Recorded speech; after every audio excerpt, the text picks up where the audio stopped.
Well, thank you, everyone. I hope everyone's enjoyed their lunch today.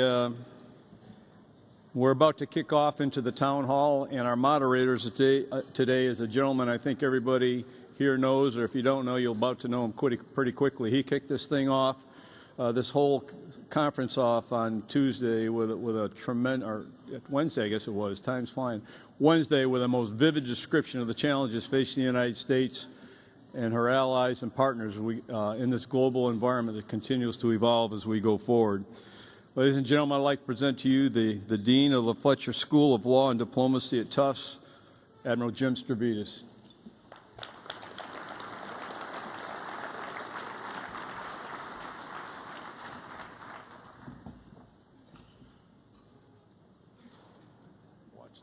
Thanks a lot, Bob. Appreciate it. Well, thank you very much. Terrific to be with everybody today. Have we got the mic? There we go. Thank you. We have a marvelous panel today. We're going to do this as a real town hall. We are living in the season of town halls. Hopefully, we won't see any service chief calling another service chief a big fat liar. I think we can do this probably with a great deal of civility, camaraderie between the leaders of three of the sea services. So if I could ask the Commandant of the Marine Corps, the Chief of Naval Operations, and the Vice Commandant of the Coast Guard to please join me up here. We'll go ahead and kick it off.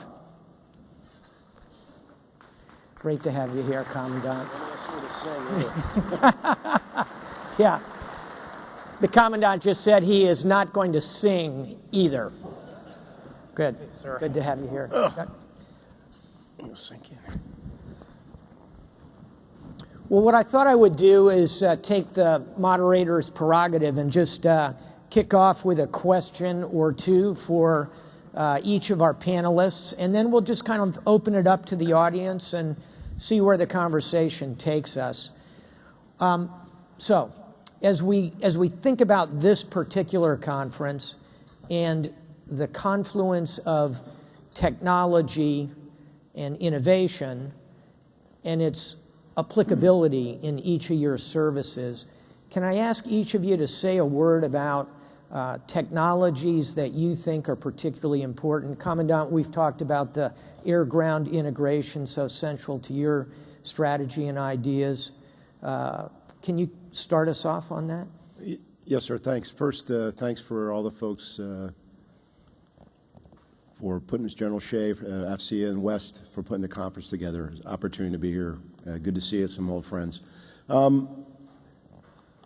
think there's a huge amount of things in the future that are going to change fundamentally the way we do our business. Not just make it better, but do it in a different way.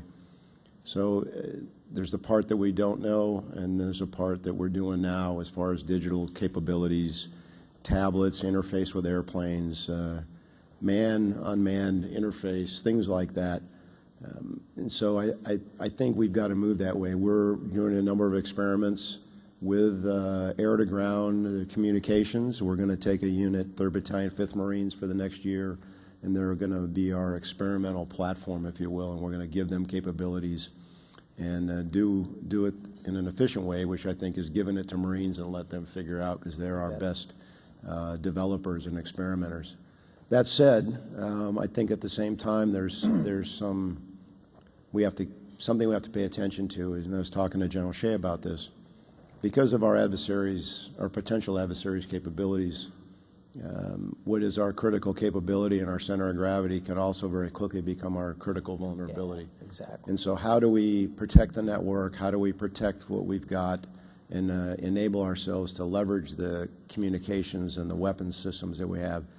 And then what do we do if there's not enough resiliency or that network becomes degraded or it goes away? Indeed. And so that poses a whole other set of problems. And how do you operate the way that we learned growing up to operate, without radios, using visual, talking on wire on phones that can't be jammed. They can be cut, but they can't be jammed.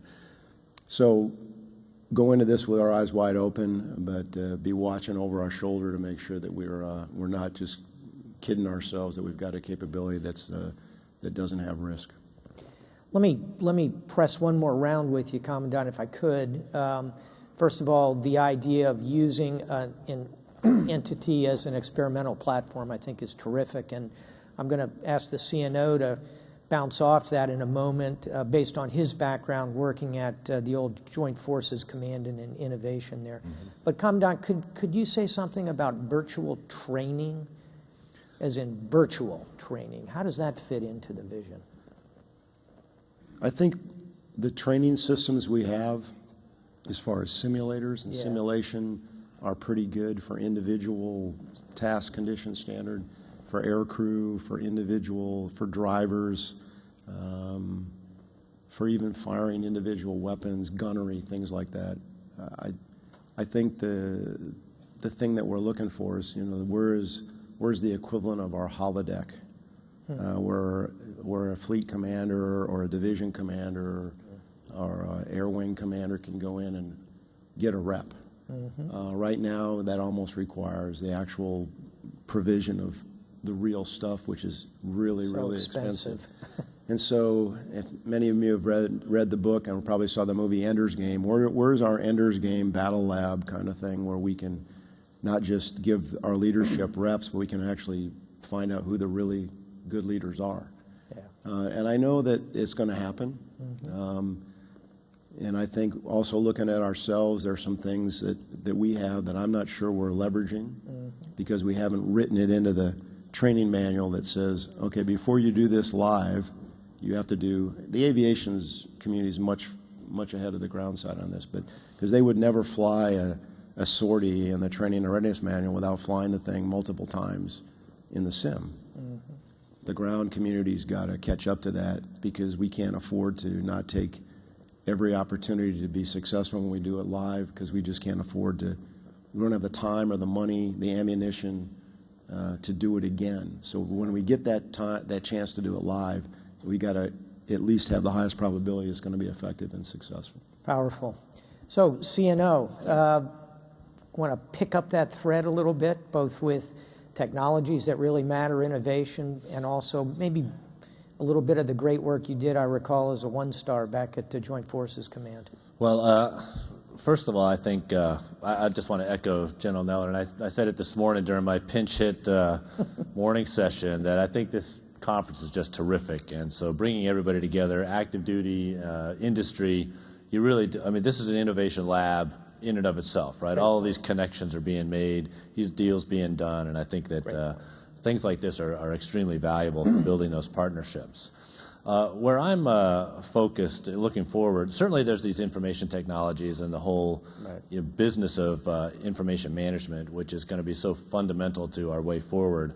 But it's enabling a lot of other things, and I think particularly for the Navy, if you think about what we do on ships, in isolation at sea, things like additive manufacturing, 3D printing. Yeah. If you think about how that could revolutionize our logistics chain there, where you just can make it on board, those things have me very excited. And then as our networks and systems get more complicated, more complex, as computing power skyrockets, there is this sort of artificial intelligence aspect, which is really starting to have, an impact. I think it's just getting started.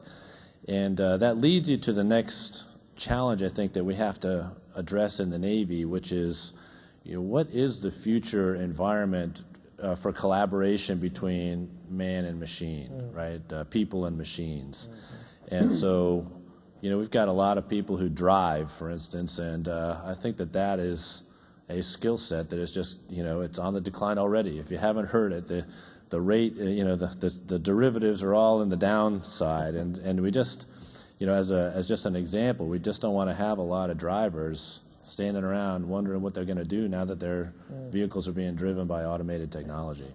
So we've got to try and shoot out in front of that, particularly in the area of, I think, artificial intelligence. There's big moral questions that we have to come through to be able to employ that sensibly. Where's the right place to ensure that people are involved in that decision-making, throttling, and the risk to the appropriate level, et cetera.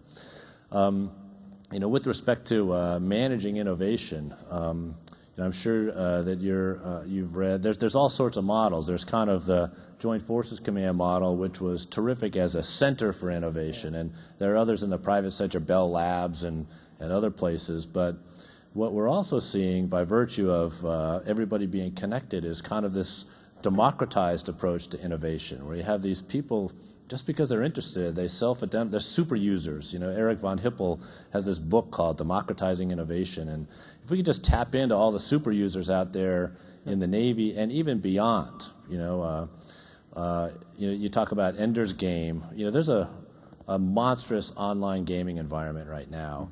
How can we tap into that and get sort of millions of runs at a particular problem in an online gaming environment? Something that we would maybe never consider with a smaller group. So, there's just so much opportunity out there. It's really a matter of how do you manage it all with the appropriately light touch that doesn't smother it. Perfect. I'm going to bounce off the comment on autonomous to tell you, before coming to do this conference, I was in Munich for the Munich Security Conference annual event, and I did a panel like this as a former Supreme Allied Commander. At the opposite end, where the Vice Commandant is sitting, was the head of Human Rights Watch, and the subject was man, machines, and morals. Right. And it is a huge debate. Not only beginning here, but in Europe, where one would expect it is front and center in this conversation. And we do have to pass our way through that narrow passage, I think, with a real sense of our values as well as our technology. So I'm so glad to hear you raise that. So, Vice Commandant, let's talk cyber. I know the Coast Guard is doing quite a bit in this zone, as are all the services, and maybe we'll walk back this way. If I could ask each of you to just say a word about cyber and how that fits with your vision in the service. Well, thank you. And Admiral Zukunft rolled out for the first time our Coast Guard cyber strategy, the first that we've ever had. Breaks down to 3 basic lines of effort: defending our networks, enabling operations, and protecting infrastructure. And the protecting infrastructure piece deals with the regulated industry partners that the Coast Guard is responsible for: port partners, shipping partners, et cetera, et cetera.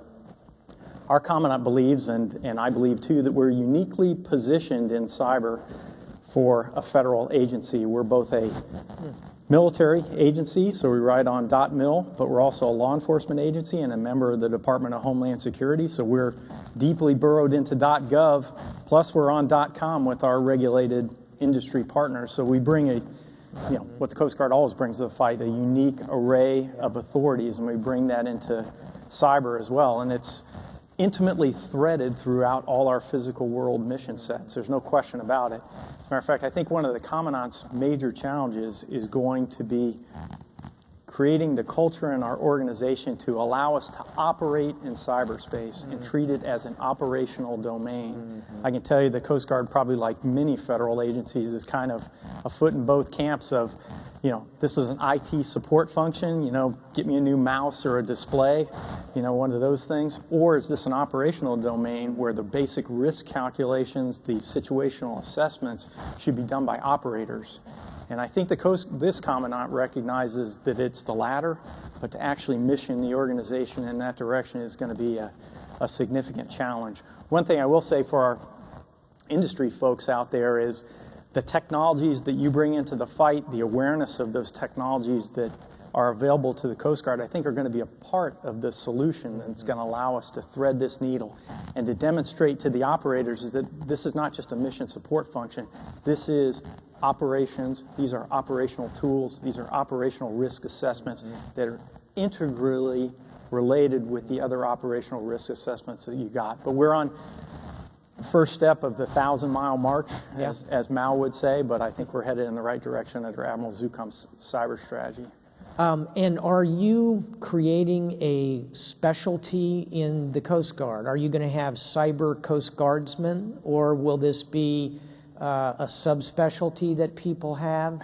how will that work for the Coast Guard? Sir, I mean, that's a symptom or a subset of these larger, basic organizational decisions that we in the Coast Guard are going to have to get our arms around. Sure. We've kind of watched the Navy with their N2, N6. I guess we don't call it information dominance anymore. I heard Admiral Kohler talking before. I guess we've kind of maybe changed the name on that, but that's actually a model that we've taken a look at. Whether we're willing to make that jump or not, I don't know the answer to that. We're going to have to get our arms around that, because the ability to recruit, develop, and retain a workforce, including providing them with meaningful career paths on both the officer, enlisted, and civilian side, we got to be able to get at if we're going to compete for the best and brightest. And I think that the world of cyber, the Coast Guard will either live or die, succeed or fail, not based on the technology, not based on the policies, but based on that gray matter that exists between the two ears of our Coast Guard men and women. That's how we've always succeeded as an organization, and it's one of Admiral Zukamp's tasks to set the battle space to allow us to do that. But it's a great question, because we're struggling with that right now as to how we want to recruit, develop, and retain that workforce of the future, and exactly the issues that you hit on there. Yeah. Well, it came to my mind when the Commandant mentioned Ender's Game, because that's really a cyber force. So, CNO, how's the Navy approaching all this? We had Vice Admiral Ty here this week, had a chance to chat with her. How's it look from your perspective? No, I sir? think I'm encouraged. We've got to start on this, and I think we're organized for success at this point. And what we're finding is that in many ways we can rely on some very familiar concepts to approach this cyber mission. Sure, it happens, instantaneously across the world. I mean, there's certainly some very unique parts of it, but there are also many, many familiar parts of it in terms of setting up a defense of a network, and then knowing right off the bat that defense will never be impenetrable. And so, how do you then develop the sensing system inside the wall, if you will, for the inevitable leaker? Right. And then once you find it, how do you isolate it as quickly as possible?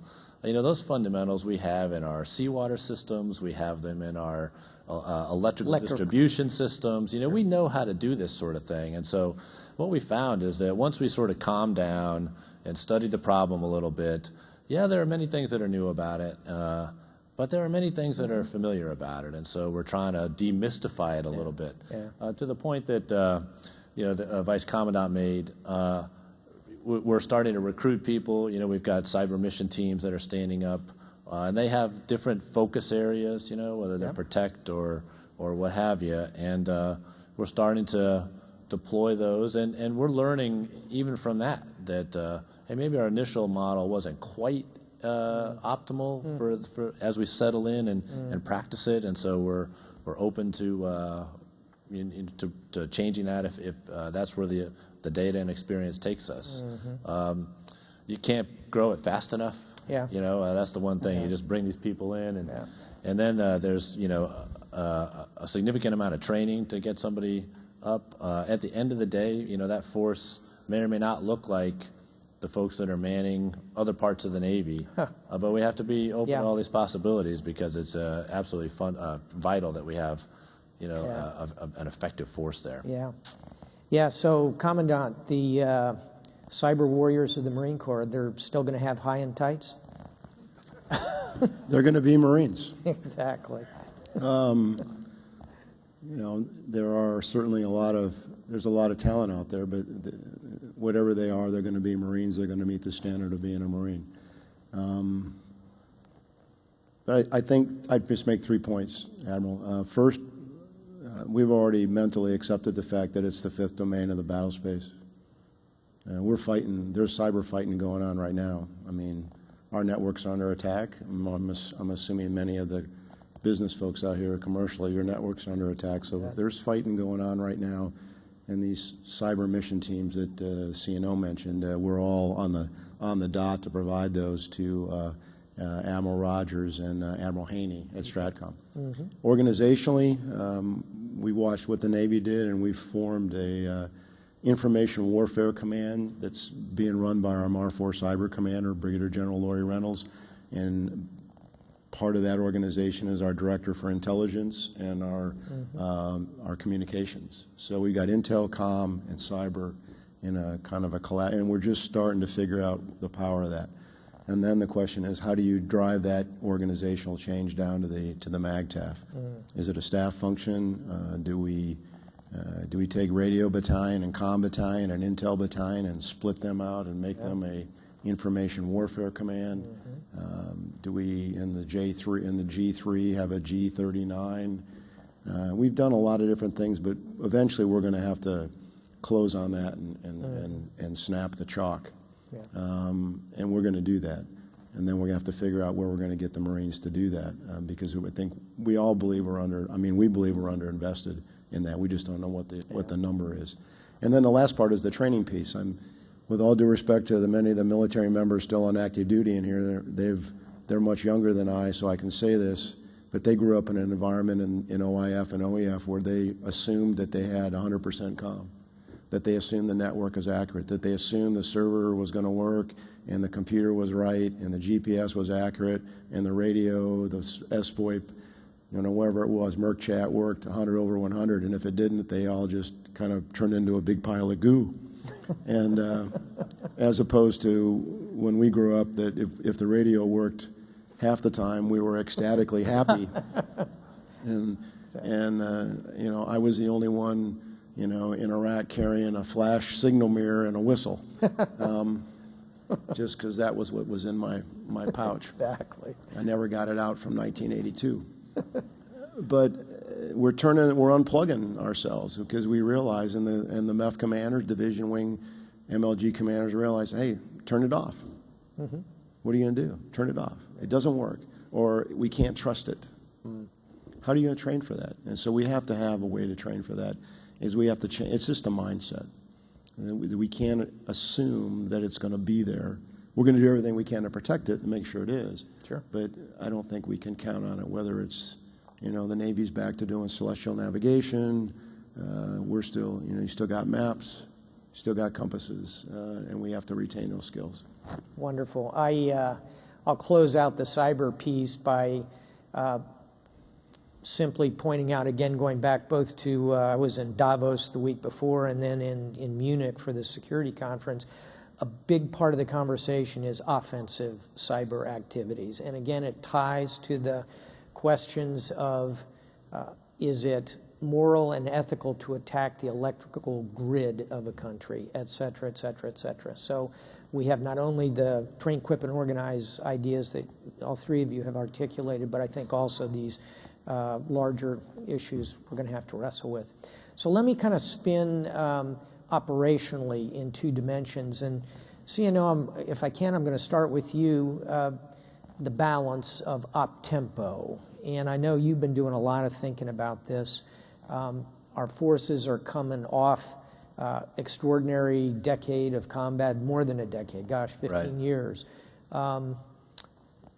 How you, as Oprah would say, how do you feel about op-tempo for the Navy right now? And then I'll ask your brothers in arms here. Well, I'll quote General George Marshall as, I'll save my feelings for Mrs. Richardson, but I'll tell you what I think about it. Exactly. The op-tempo thing, first we have to start with a plan to come down to sustainable levels. And so I think that there is a move in all of the services to come back to at least the starting point is a level, a tempo of operation that can be sustained. And so we kind of converged on a model of a 7-month deployment, and our plan really gets to everybody deploying for no longer than 7 months, really at the end of this year. And we're moving so that fewer and fewer ships are deploying for longer than that, and by the end of this year, nobody will be planned for that. Including the carriers, including the amphibs. Including the carriers and the amphibs will all be 7 months or fewer. In fact, the highest demand force is ballistic missile defense, those DDGs. Aegis. So those are the guys that really feel the pinch. Having said that, as we sit in the tank, maritime forces are the ones that are always kind of those GFM issues, if you will, and so we still remain in great demand. the world will get a vote, right? And we're not here to just kind of be a self-licking ice cream cone, but at least our plan has to be sustainable. And departure from that plan, we understand the readiness debt that we incur, and we should have some kind of recovery plan as well. Now we got to execute the plan, right? And so that means getting our maintenance right. General Neller and I were out looking at aircraft maintenance this morning together on North Island. Excellent. Admiral Shoemaker and his team doing a terrific job to just kind of bring discipline to that. Ship maintenance, the whole thing. Training, all has to come together. The people have to flow in at the right time. We have to get through our training pipeline and then up to basic, integrated, and then certified and deploy. So there's an execution part of this as well that we have to pay attention to so that we can relieve folks on time. I talk a lot in the design about speeding up. And some people have said, well, hey, it's been going pretty hard for a while now, and you're talking about speeding up. It's really a different character of speed. It's kind of, working smarter, not harder type of a thing. And so it's really, when I talk about that, it's the ability to adapt more quickly, not, run faster for longer type of a thing. So there's a little bit of difference in the nature of how I talk about it. So, that's kind of how I'm thinking about that right now. Thank you, CNO. Commandant, same question. Up tempo, how's it going for our Marines? We're always struggling to find that knee in the curve between supporting the combatant commander requirements and the maintenance and readiness of our gear and the desire of Marines to go do things. Nobody joined the Marine Corps to sit on their sea bag at Camp Lejeune or Camp Pendleton. And then you go in 60% of your forces under the age of 25, they want to go. So we're trying to find that place, where we can sustain ourselves, maintain the mission essential tasks, and keep our gear ready. Aviation's a lot harder right now because for a lot of reasons, like CNO said, we're working with the Admiral Schumacher and General Davis and our folks and Admiral Gross-Clags and everybody on trying to find it and find that place where we can get our aviation readiness back. And I'd commend the Navy on, particularly on amphib readiness. I'm working really hard. Admiral Tyson, and when we were on the East Coast, and General Kaufman's here, and now she's on the West Coast, trying to be good shipmates, because the ships have to get fixed, but they got to have their yard time, but we got to have our time on the ship. So, when the ship's out, we're ready to go, and we don't waste our time. So, that said, coming down to 182,000 at the end of this FY, we're a 2-to-1 force. Not everybody's at 2-to-1. Yeah. 2-to-1 is the bare minimum that we really think we can sustain. Sure. A normal life, prepare, have enough time to get ready. We'd much rather be a 3-to-1 force. Yeah. But right now the world is not cooperating. Yeah. And so we'll continue to do as much as we can to the point where I'd have to tell the chairman or the secretary, hey, look, I want to support the combatant commander, but here's the risk. You tell us we're not going to say no. Yeah. But understand that there's a bill at the end of this. Long-term if you cost. Keep doing this like this, whether it's people staying or gear being ready, and so that's always the tension you have, and it's good to have the discussions, and I think the other services, not just the sea services, but as CNO said, we're the forward presence folks. We're the cop on the beat. We don't. We want to keep it in phase 0. We want to keep the fight from happening. If it happens while we're out there, okay, that's fine too. But we believe that maritime naval forces are what are going to keep potential adversaries deterred and our allies assured. Thanks. And I do have to say, as 7.5 years as a combatant commander, the support that I received from your predecessors was terrific in those years. But I also particularly want to say, General Neller, when you were on the Joint Staff working those issues, you were terrific at balancing that. I still have PTS from that time. The J3 himself in person. So the Coast Guard has this marvelous mix of missions. when the fight comes, you're with us. I deployed as a strike group commander with a Coast Guard cutter in my strike group, but you also do marvelous things on the waterways of this nation. Talk to us a little, Vice Commandant, about op-tempo in the Coast Guard world. Well, mission balance is always a challenge for the Coast Guard, whether it's in peacetime or in time of conflict. Always seems to be more demand for Coast Guard than there are Coast Guard resources to go around, and that's where we find ourselves right now. Particularly, we're in the midst of recapitalizing our very old fleet, some of which our ships are over 50 years old, bringing new ships onto the line. But Admiral Zukunft has been pretty clear. He's come out with our 4 strategies where we're putting our effort: Western Hemisphere, cyber, Arctic, and energy. The Western Hemisphere and the Arctic, which also includes the Antarctic region as well, drive our mission balance. And in Western Hemisphere, we have taken risk in other mission areas to provide additional resources down to your old AOR, sir, down in Southcom, dealing with the trafficking and organized crime that plagues that area, which still has amongst the most highest homicide rates in the world. As a symptom of that instability that exists in that area, we had 50,000 unaccompanied children show up at our southwest border, still have tremendous instability in that area, in part fueled by the drug trade, illegal human trafficking, firearms trafficking, and the whole bit. And the Coast Guard provides unique authority and really is the nation, not only the nation's, but our region's for defense against much of this trafficking effort. And Admiral Zukunft's placing of additional resources down there resulted last year in JADF South interdicting over 190 metric tons of cocaine, which was policed up off the water before it even could get onto the land. That's the most that's been taken since 2009.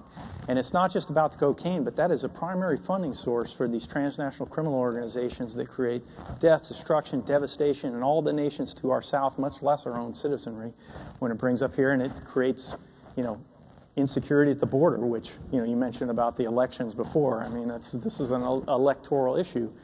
And I remain concerned in this area because Colombia has decided that they are going to end aerial eradication. I think you're aware of that. I won't go into the reasons why, but that has potential implications for all the neighborhood down there. So the Commandant has been placing additional resources down there. The Navy's had a hard time putting surface ships down there because you guys are fully occupied in other areas. But it does come at a cost. Risk in other mission sets. We've had to turn down various other combatant commanders who very much desire to have Coast Guard presence for various reasons, whether it's migration in the Mediterranean or the problems set down in the South China Sea or piracy or any of these other things where the Coast Guard kind of adds unique value, and we've had to turn those down. But the Commandant has made the risk calculation that he feels that our forces are most uniquely positioned and best serve not only our nation but our neighbors by applying effort down in the Western Hemisphere transit zone for right now. The one other area I've talked about on the Arctic about op-tempo, and we can talk about icebreakers later, but I'll just give you... Let's talk about icebreakers right now. Here's a stat on the Polar Star, which is a 40-year-old ship that's been refurbed. It's kind of interesting. It's real high-tech, and then you see like the knife switches and Frankenstein's lab in the back when you actually go see this thing. But that crew last year was 302 days away from home port and likely to be repeated again this next year. So that's the op-tempo we're having to run because we only have one operating heavy icebreaker. Yeah, and I'm going to ask you, Vice Commandant, how many icebreakers does Russia have? Polar-class icebreakers, Russia has 40 with another 11 under construction. I want you to say that again. How many does Russia have? 40 with another 11 under construction, a number of which are nuclear, the most powerful icebreakers on the Earth. The U.S. now has 3 icebreakers. One is broken, the Polar Sea. Another one is the refurb Polar Star, the only heavy icebreaker that the United States operates. And the last is Healy, which is a medium-class icebreaker. And that's it. That's all the Schlitz on the shelf for and we'll get off icebreakers momentarily, but Denmark, a nation of 5 million people, has 6 icebreakers. China, which has no real estate on the Arctic, has 11 icebreakers. This is really, I think, an interesting question that we need to explore at another time. But Vice Commandant, thank you for a wonderful operational riff on our marvelous Coast Guard. So I'm going to let the audience get in here in a minute. If you'd like to walk up to the 2 microphones here. While the audience warms up and is coming up, I'm going to take advantage of having 2 very senior members of the Joint Chiefs of Staff here just to do one spot of current business, which is we awoke this morning to reports of airstrikes in Libya against the Islamic State.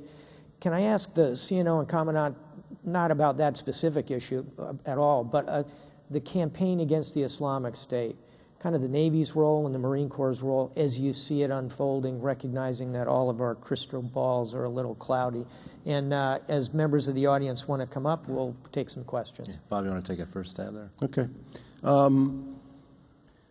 Right now, I mean, if you break it into regions, go Iraq, Syria, then Libya. Okay, perfect. So there's a special purpose MAGTF along with a Marine Expeditionary Unit operating in the CENTCOM AOR. A portion of that special purpose MAGTF, which is built around a Osprey squadron, a fixed wing squadron, an infantry battalion, and a logistics capability. A portion of that force is in Iraq at Al-Assad and Taqadum in Anbar province, supporting a Marine advisor team and a number of special forces, both U.S. and coalition, that are training Iraqi military, Iraqi police, and tribal fighters. And it was the force that was in Taqadum that was supportive of the Iraqi force that went into Ramadi eventually and retook that town.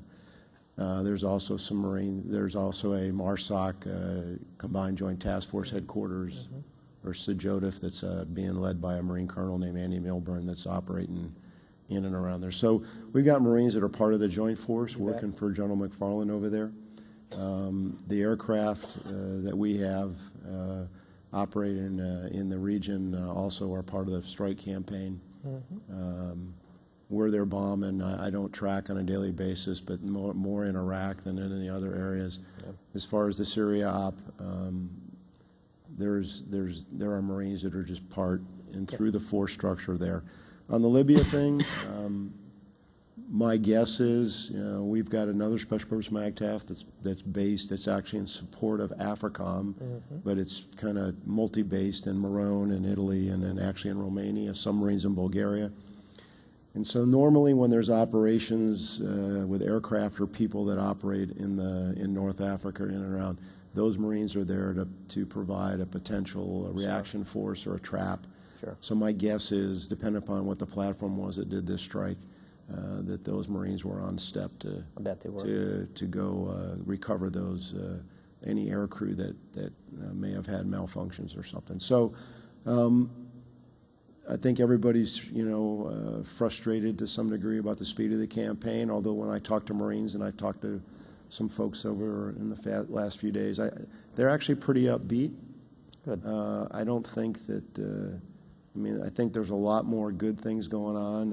It's not happening as fast as we may like to see it, but at the same time, we're particularly in Iraq. There's a sovereign government there, and it's their country, and we're there to help them. And so we'll do what we can to try to accelerate the thing. But I think everybody's kind of positive. It's all trending. I mean, if you look to where we were a year ago and when ISIL first came in. And there's a lot of ways to measure it, territory controlled. I think it's going to happen eventually. Syria may be a little more problematic. And I think Libya, I think it's good that we're front. And there's a lot of coalition support, as you know, a lot of concern in Europe and NATO because of the migration that runs through Libya. And the Italians, for example, have a lot of equity in Libya. And they would like to get it some stability there with the government, but that's easier said than done. Thanks. CNO. If I could just pile onto this, certainly the Navy is fully integrated with the Joint Force and responding there, and the coalition as well. But what we're realizing is, first, this is a transnational type of a thing, and if we don't approach it from a transnational perspective, then we're just going to, last night it was Libya, in the future it's going to be somewhere else. And so you really have to have a global perspective of this and try and smother it from a global approach. And so really nothing is purely regional anymore. Right? Everything is at least trans-regional, if not global. Similarly, I think that both the campaign against ISIL global counterterrorism, and also the cyber campaign that you mentioned, is blurring the lines between what would be sort of a traditional linear phase 0, phase 1, phase 2, phase 3 approach to conflict. And so, how do you characterize a campaign that might be, in phase 2.5 in the cyber domain, phase 2 maybe with some of this, coercion just below the threshold of traditional phase 3 conflict, and maybe kind of legitimately phase 0, phase 1 in other areas. It really is very nonlinear, and I think we have to kind of approach it intellectually a little bit differently, both in kind of in time and space. And that's, I think, right at the heart and center of really some of these calls for defense reform. And so as we think our way through that, I think we have to understand the different character of the world that we're in right now. Thank you. And I'll just add to that, if I may, as we think so often of the hard power solutions, that part of the long game is on the soft power side, and finding that balance is something that all of your services are contributing to mightily. Well, let us now take some questions from the audience. Please mention your name and affiliation, and then if you want to steer the question toward an individual or to the panel, please. And we'll start with my good friend, Captain Sam Tangretti. I guess I don't have to identify myself. This is for the CNO and Commandant Marine Corps. If we actually bend some steel on the distributed lethality concept, are you guys working through the implications for the amphibious force? Just a little background. Centuries ago, when I was CO of an LSD who relieved destroyers in their functions and did a lot of independent ops, I harassed Nav Surf Pack to get us some canister launchers off decommissioned DDs, Swig 1 Alpha, pull the wires, and make us a test platform so we have some modest war at sea capability. And the answer was, not only would it take NAVC years to study it, but we're afraid the Marines won't let us do it because that blurs the mission of the amphib force if now we're pretending LSD is a DD. Would you comment? Are you working through that issue? Thank you. You get to go first. Okay. Well, really, I'll tell you what. Either one of us could start on this answer, and we'd arrive at the same place because Commandant and I have been talking about exactly that. And first and foremost, if you leave the room with anything, leave the room with the clear idea that we are joined at the hip to address naval warfare. And that's going to include, when you combine that with the ideas in both the guidance that both of us have just issued, you're going to see a lot of experimentation in terms of force composition and what platforms, what capabilities we put on individual platforms, and then how we combine those platforms together in new force packages. And so, to the answer to the question is absolutely yes. I don't know that distributed lethality really requires. Maybe you were just using the analogy of bending steel, but we've got an awful lot of steel out there right now, and people that can get at these things very creatively. And if you think about a 3-ship SAG in support of an amphibious ready group, that's an amazingly powerful force, particularly when enabled with some of these information technologies and capabilities that are there. Distributed lethality, any sensor can be connected to any shooter type of a thing. That's a very flexible and resilient model as we build out that network. And so we're very committed to doing this together. Both of us have committed to doing that not only in practice but in our guidance. We're on the record, if you will. And so, absolutely, I would say a very enthusiastic yes. Commandant. I think that the world situation that we have has created opportunity for the naval force. The last 10 or 15 years we've been able to kind of do our own thing because we were pretty much tied to fighting ashore, and the Navy was out doing what they did, whether it would be ballistic missile defense. But when you look at Russia and Europe, look at the Atlantic, look at the South China, I'm looking at Admiral Swift down here. I mean, Just look at Admiral Swift. He's That's a he's the one that dangerous should be man. answering these questions. No. So I think there's at least when the CNI talk, we're always talking about the naval force. I think the days when the Marines, well, I only do this because this is what the Marines do, or the Navy only does this what the Navy does. Those days are gone. We can't afford that. We don't have enough ships, so we all got to work together to provide the combat capability. So part of it, it might be weaponizing, putting more weapons on amphib ships, but I think more importantly, I think it's what Admiral Richardson said. It's if there were one thing with the amphibs, other than there's not enough of them. I mean, they are the most beautiful ships in the ocean, I do believe. Other than get rid of steam power, I would suggest that to get this connectivity, to get this integration with a network, we're going to have to put a little more investment in the command and control on board all the ships so that we can take advantage of the network, so we can take advantage of the fact that in another year for Pac Fleet, Admiral Swift's going to have F-35s on big deck amphibs. So now we got Ospreys, we got F-35s. We're out there operating with the carrier striker. We need, if we're going to put Marines ashore, we are not going to do that ourselves. We know that. Whoever the adversary is, and we have to help get ourselves to the objective area if part of the mission is to put Marines on the land. So whether it's sea control, whether it's fighting our way, advanced force ops, we're back to read U.S. Marines in Amphibious Warfare by Isley and Crowell. Talks about the campaigns in the Pacific and in the World War II.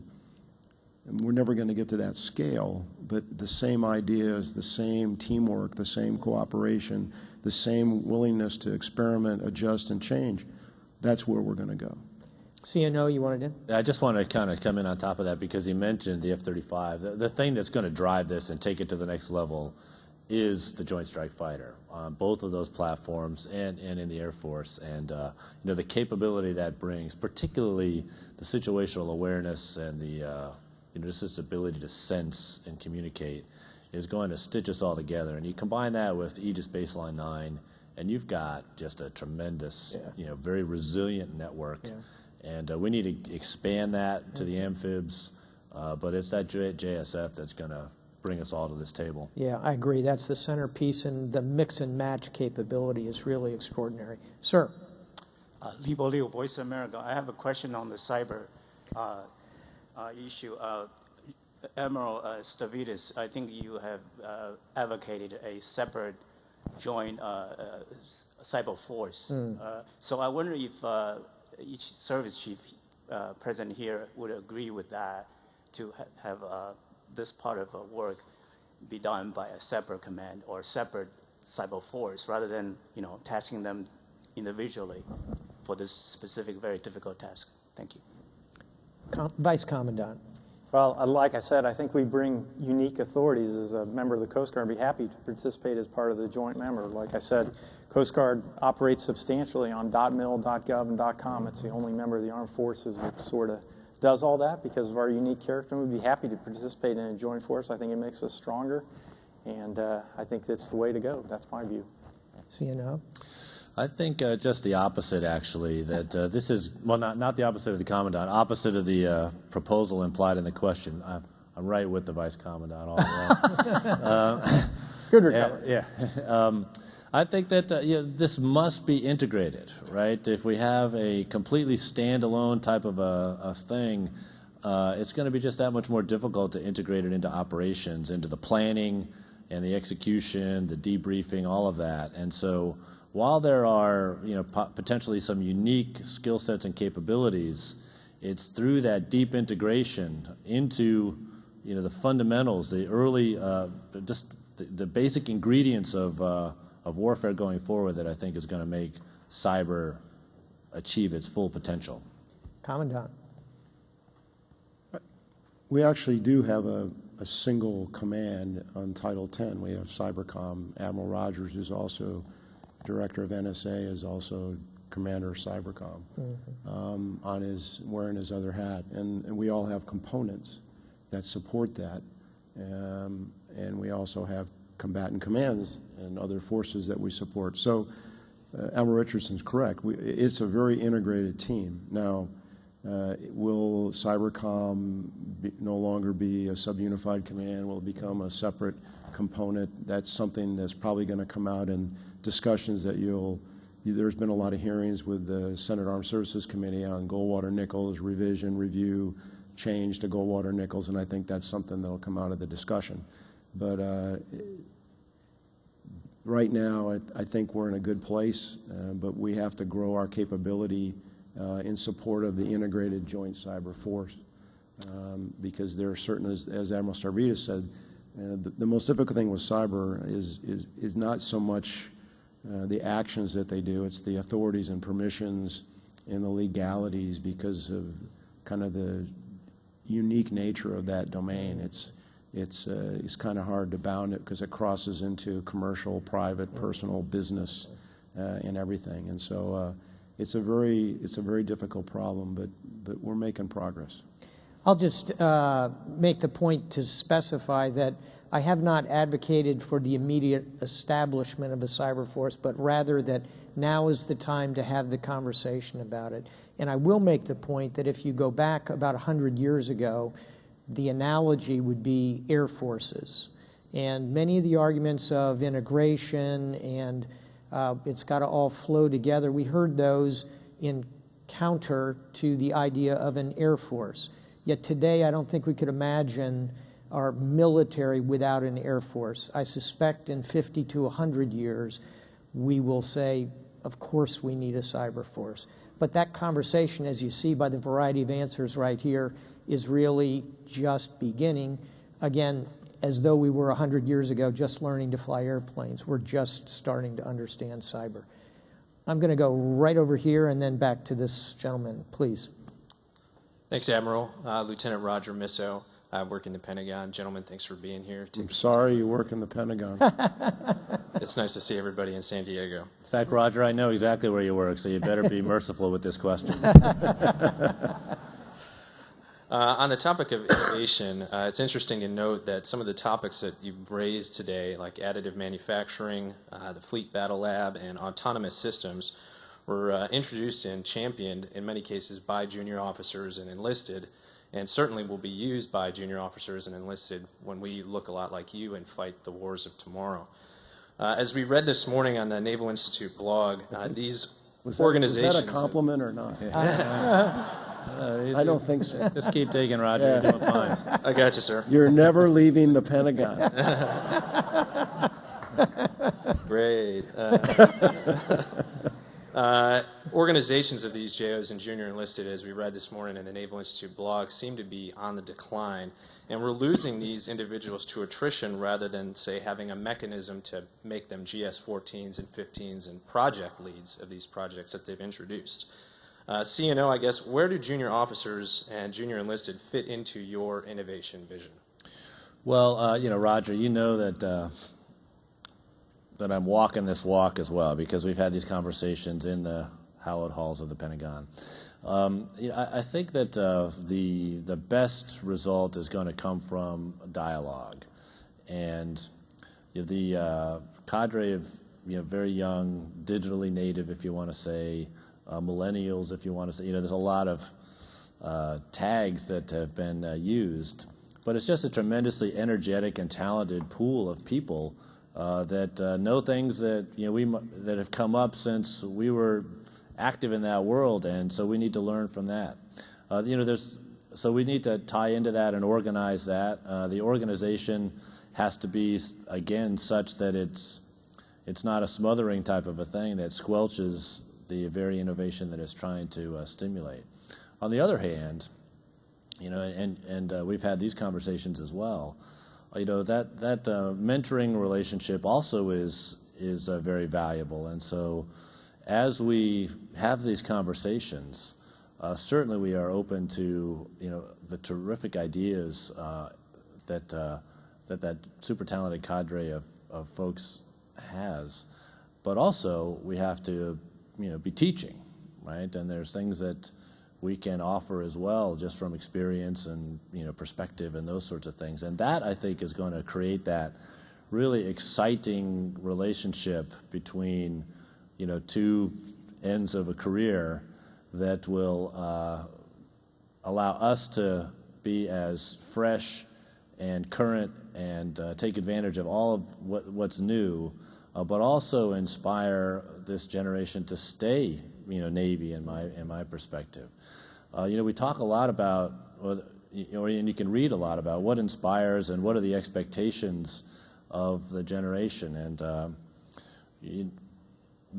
we have so much of that available in the Navy right now. If you want to change jobs every 2 years, you hear about that. They're going to, well, guess what? I've changed jobs every 2 years for the last 33 years. So I can help you there. You want to be operational and worldwide? I can help you there. You want to maybe stay in a particular fleet concentration area and let your kids come through school? We've got that flexibility.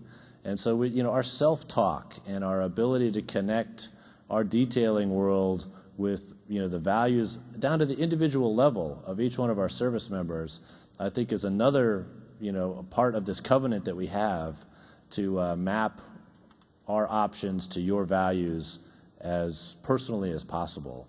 And so we just have to explore all of those flexibilities as we move forward. It's much more than about the new technological idea. That's terrific, and we're going to be open to all of that.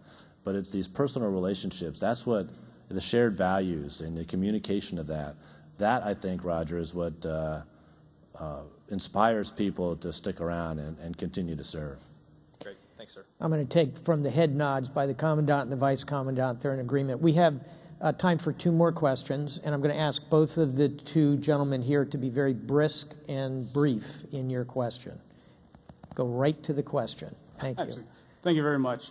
Commandant, at Marine Corps Information Operations Center, where I'm at, Sergeant Edon, we're very excited to see how we're going to implement your FRAGO, with 1B being the increase in the information operations. How do you see us overcoming the 2 challenges to military information support operations? The first, that to have a good influence operation, you have to have access to the population. And as AFO has been taken away from the MU medal, we don't necessarily have phase 0 access to a target population to do target audience analysis. And the second is in the R2P2 planning process, we promise our combatant commanders that we can operate and give them a solution in 6 hours. However, MISO programs require approval from all the way up to the Undersecretary of Defense for Policy, and they require Chief of Mission concurrence as well. So when I write those programs, what mechanism do we have in place to ensure that we are meeting the combatant commander's requirements? Thank you, sir. Okay, first, you're promoted. Yeah, excellent command of acronyms. Excellent question. No. I think before we deploy, if we know where we're going to go, we've got some time to do a preparation of the environment and maybe get some advanced permissions. And I think there are some things you can do. Of course, there's always the option to not ask permission. And I say that, I'll give you an example. Now Brigadier General Bill Journey was a battalion commander in Ramadi, and he was running his own public, had a PA system and was running stuff every day after the mosque, after prayers at the mosque. And he said, I'm not supposed to do that. And I said, yeah. Do I need to stop? I said, I don't know what you're talking about. Is it having an effect? Oh, yeah, it's having a great effect. Okay. Don't talk to me about this again. Because we wanted to win. So there's a way around this, whether it's advanced approval, as far as not part of being a MU medal and not having advanced force ops and all that.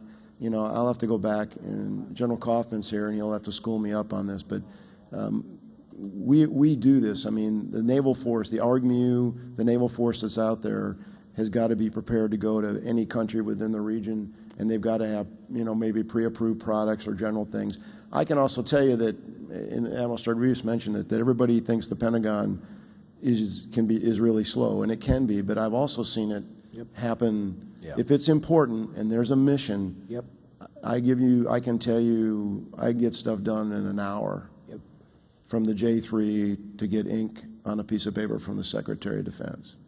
I mean, if it's got to happen, I'll just tell you. You did it. I saw it again. I get and it. again. Get it done. Yeah. And as the commandant, if I, part of my job is a member of the Joint Chiefs or the CNO, we call down to the Joint Staff and we get a little energy behind this stuff. So, I know what the rules say, and we're going to follow the rules. But at the end of the day, you've got to accomplish the mission.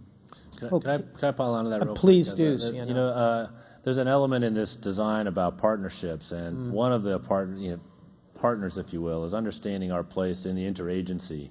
And some of the things that General Neller's talking about that have moved very fast have ridden on a wave of just terrific relationships and dialogue. Particularly the Special Forces are adept at creating those partnerships that build really the trust is what this all, that's the glue that binds us all together.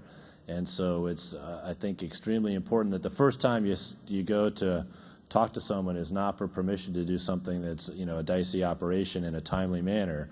First time, you've been talking to them for months, if not years. And so that there's a relationship on which you can rely to get things done very quickly. And that goes to that soft power, not only interagency, but international. Yeah. That's the value there. Thanks, CNO. And just to pick up on that thread, the Coast Guard, of course, is a primo interagency partner and helps bind us with the Department of Homeland Security in terrific ways. And appropriately, Semper Paratus, we have Coast Guardsman for the final question. Sir. Thank you, Admiral. Good afternoon, gentlemen. I'm Lieutenant Commander Craig Allen. I'm from Coast Guard Headquarters. My question actually starts with just looking at three kind of converging trends. The first one is places that we operate pretty routinely now are becoming more tense, more contentious. Secondly, our operating concepts, for a variety of reasons, are calling for greater distribution, whether it's distributed operations in EF-21, distributed lethality as part of the design for maritime superiority, et cetera. And finally, as we've already mentioned, our communications that we've taken for granted, maybe that's not something that we can rely on all the time. So my question is getting down to the junior officer level and the junior leader level. We're going to have small units in contentious environments that have to make decisions that, as we've seen recently, can have strategic consequences. So from a doctrine and a training perspective, how do we prepare those junior leaders to operate in that environment, make the right decision in very difficult circumstances? Thank you. Vice Commandant? Well, I get first bye here from my colleague here from Coast Guard Headquarters. Welcome from the snow and the rain down here to San Diego. But as far as the Coast Guardsman goes, this is right up our alley. Coast Guard has always operated in very small units. We have on-scene initiative as one of our organizational doctrine. We have delegation down to the lowest level as our organizational doctrine, and we live and die by that. We live and die by that on the innovation side of the house as well. It's amazing what our coasties are doing out there, with not a lot of resources, just coming up with some incredibly innovative ideas. But that Coast Guard lives and dies on exactly that type of construct that you proposed there. It's interesting you weave in the technological pieces on there and how we have taken sort of net-centric warfare or net-centric operations to heart, but it comes with all this additional baggage that it gives you all this capability, but it comes with all this baggage if you don't have that network capability. I can tell you from a Coast Guard perspective, we focus on that substantially and try to invest in systems that are going to provide us with enough resiliency to be able to survive in that environment so that our folks can actually rely on them. You may not get everything you want, but you're going to get a reliable system to actually do the nation's business. And we will continue to rely on that on-scene initiative and judgment that is set forth from our both junior enlisted and our junior officers. One other point I want to make, and it's related to this other thing, is we had the gentleman come up there and said, hey, I'll look like you at some point. I'm not necessarily sure that we've set good career paths for our people to actually make those jumps along the way, particularly some of these forward-thinking operators, folks who embrace technology. How are we going to set them up for success in our organization? I can tell you as a Coast Guardsman, goes to your question earlier, sir, we don't have those fundamental decisions made as to how to keep those motivated troops around and provide them with a meaningful career path so that at some point they can be sitting up here as one of the senior leaders providing that direction to our organization. But I appreciate your question because it really goes to the ethos of the Coast Guardsman, which is that on-scene initiative, delegation down to the lowest authority, and providing those troops with resilient and reliable tools to get the nation's business done. CNO? I think, well, first of all, you raise a really deep question, and I'm sure you're aware of its depth, but there's a little bit of a tension between network connectivity and independent action. If you let it happen such that you don't give your subordinate commanders, all the way down to junior officers, chiefs and petty officers, you don't give them the freedom to act without calling home because, hey, guess what? I've got the net right here. In fact, I can even have a VTC with you and check you out, visually. So whether I'm all about network resilience, and I think we're moving in the right direction there. Our networks are going to be much more resilient than people give them credit for. But even still, we want to have that freedom of action and that distributed approach. That is what makes us, strong in the military, and particularly in the sea services. That ability to act on fleeting opportunities independently, take your team over the horizon, and bring them back stronger and more capable than when you left. With respect to the strategic implications of that, I'm going to segue to the Commandant, if you don't mind, sir. I think General Krulak was the one who outlined the strategic corporal concept, and we found that this is another asymmetric strength of Americans, is that when given the opportunity, it's just in our DNA to sort of pick that mantle up, be extremely creative, extremely astute, and do a terrific job. So, Commandant, I don't know if you want to pick up from there with the Krulak handoff. Well, we have a very talented force. I just called a group of officers to inform them they've been selected for Brigadier General. And in calling them, I kept thinking about all the other officers I could have called. I mean, it's the incredibly deep and talented bench. And I have great trust and confidence in the men and women that lead all of our services. And I think it's very easy. I mean, you can sit in an operations center and read Merc chat, and you know exactly what's happening. And there's a great temptation to jump in and give advice when you really should just say, okay, I really don't have to ask any questions now because I'm seeing and hearing everything that's happening. My job now is to get things ready to go in case it goes south, or to respond or support here. And I don't need the last thing you want is somebody calling you on the radio or Merc chatting you, like giving you bright ideas. But it's very seductive to be able to want to do that. I think you defeat that, or you manage it, by the way we train and through doctrine. And the Joint Force in the Army calls it mission command. The Marine Corps calls it maneuver warfare. So, I'm paying you money to make decisions. And I give you a mission, and I say, here's the intent of this mission. At the end of the mission, the purpose of the mission is this. Here are the things that you should think about. And at the end, when you're done, I think it should look like this. So if we lose comm, you're out on the Starship Enterprise, and we can't talk to Federation headquarters anymore, and you make the recording that be played at your court-martial as you go into Romulan airspace. That's what you get paid money for. And if the hire did their job and gave you a viable, clear mission statement with rules of engagement, and you understood what to do, then go forth, go where no Coast Guardsman has gone before. And we'll sort it all out in front of the judge when you get back. Right, that's right. But I mean, that's what you get. And those are the moments that you live for. I mean, that's why we joined this thing, I think, to be put in a really tough, demanding place, to make really hard decisions, to lead really motivated men and women to do a hard job. I'm just getting excited talking about that. And I think we got to stop it right there. We'll never top that. Thank you very much. What a great panel. Thank you. Nice job, Bob. Well said. Could I ask you to just hold in place for just a second, please? So, Admirals and Generals, thank you very much for the great insights and certainly some vexing and challenging issues that you have to deal with on a regular basis. So on behalf of AFCEA, the Naval Institute, we'd like to present you with a token of our gratitude, a copy of Toward a New Maritime Strategy, American Naval Thinking in the Post-Cold War Era by Peter Haynes, and inside you'll find an AFCEA bookmark. And ask you just stand fast for just a second, please. Great. Thank you very much. All right. Thanks. Thanks, sir. Thank you, sir. Thanks very much. You got it. Thanks. All right. Yeah. Thanks, Bob. I'm going to take this. Okay, so if we could just wrap this up kind of quickly, and I'll try to move on very fast here.